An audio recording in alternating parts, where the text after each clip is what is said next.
গভীর অন্ধকার অমাবস্যার রাত। অতুল রাতের খাওয়া শেষ করে গণেশকে সঙ্গে নিয়ে দত্তদের বাগানের মধ্যে দিয়ে চলেছে টর্চের আলো ফেলতে ফেলতে।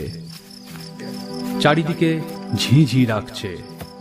নুড়ি বেছানো পথের ওপর দিয়ে চলেছে দুজনে। অতুল হাতে টর্চ নিয়ে আগে চলেছে, গণেশ চলেছে তার পিছে পিছে। মাঝে মাঝে একটা পেঁচা ডেকে উঠে শূন্যতাকে ছিন্ন ভিন্ন করে দিচ্ছে। পেঁচাটা কিসের যেন ইঙ্গিত দিচ্ছে, কিছুর জন্য যেন সে সাবধান করে দিতে চাইছে বারবার। চারিদিকে যেন একটা পাতলা ধোঁয়ার চাদর ঢেকে আছে। তারা যত বাগানের মধ্যে ঢুকছে, চারিদিকের অন্ধকার যেন আরো ঘন হয়ে আসছে।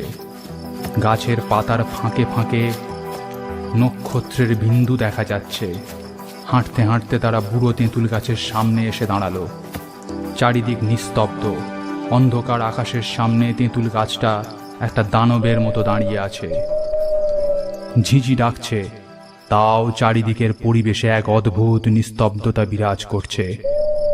কি যেন একটা ঘটতে চলেছে। এই পরিবেশ যেন তার ইঙ্গিত দিচ্ছে। গণেশ পকেট থেকে আর একটা টর্চ বার করে বলল। গণেশের এমনিতেই গা ছমছম করছিল। সে পেছন ফিরে হন হন করে হাঁটা লাগিয়ে বলল, কাল ভোরে আসছি তাহলে। বাগানের ভেতর দিয়ে আস্তে আস্তে গণেশের শরীর বেশ কয়েকবার শিউরে উঠতে লাগলো। এর একটা বড় কারণ, সে এমনিতেই ভীতু। তার উপর পরিবেশ এমনই ভয়াবহ গুরুগম্ভীর রূপ ধারণ করে আছে যে অতি সাহসী ব্যক্তিরও গা ছমছম করতে বাধ্য। কোনো রকমে টর্চের আলোটাকে ভরসা করে সে এগোতে লাগলো বাড়ির পথে। মনে মনে সে অতুলের সাহসের বাহবা না দিয়ে পারল না।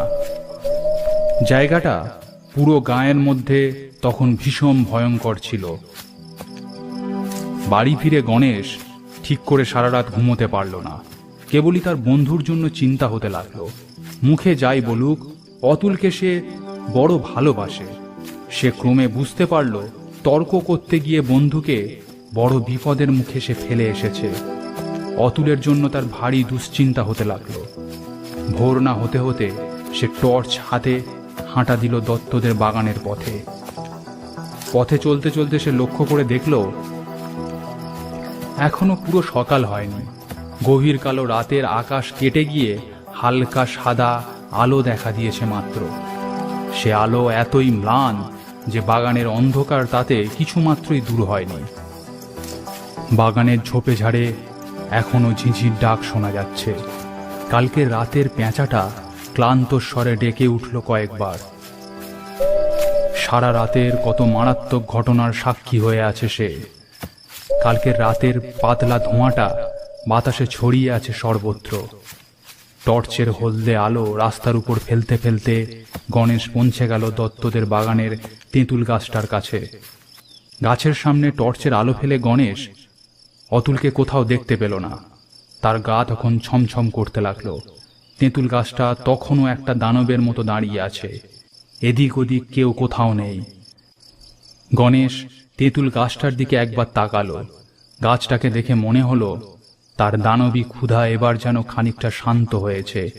অতুল তবে গেল কোথায়? তার মনের মধ্যে প্রচুর চিন্তা যেন হুড়মুড়িয়ে ঢুকে পড়তে লাগলো। তবে কি অতুল আর নেই?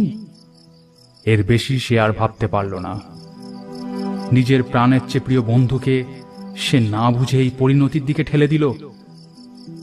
এই সব কিছুর জন্য সেই দায়ী। এখন বাড়ি ফিরে গিয়ে সে সবাইকে কি বলবে? এমন ছেলে মানুষের জন্য সে কি নিজেকে কখনো ক্ষমা করতে পারবে? এসব প্রশ্নে যখন তার মাথা প্রায় ভরে উঠেছে, তখন কানের কাছে একটা গলার আওয়াজ শুনে বুকের ভেতরটা ছ্যাঁত করে উঠল তার। পেছন দিকে ফিরে দেখল অতুল হাসি মুখে দাঁড়িয়ে আছে। বলল, গণেশ টর্চের আলো ফেলতে ফেলতে দুজনে গাছটার দিকে এগিয়ে গেল। গাছের একদম সামনে এসে দাঁড়িয়ে অতুল গাছের ওপরের দিকের ডালে ইঙ্গিত করে দেখিয়ে বলল, ওই দেখ তোর প্রমাণ। অমনি গণেশ টর্চের আলো ফেলতে যা দেখল তাতে তার শরীরের মধ্যে দিয়ে হিমশীতল স্রোত বয়ে গেল। যা দেখল তা দেখে সে নিজের চোখকে বিশ্বাস করতে পারল না। গাছের ওপরের ডাল থেকে উল্টো হয়ে ঝুলে আছে অতুলের মৃতদেহ।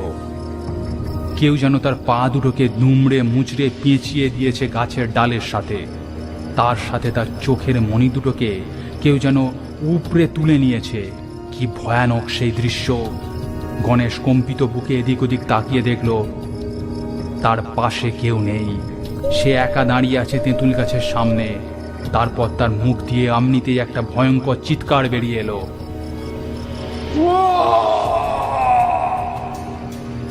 নিজের আড়ষ্ট ভাবটা কোনো মতে কাটিয়ে গণেশ দৌড়াতে শুরু করলো।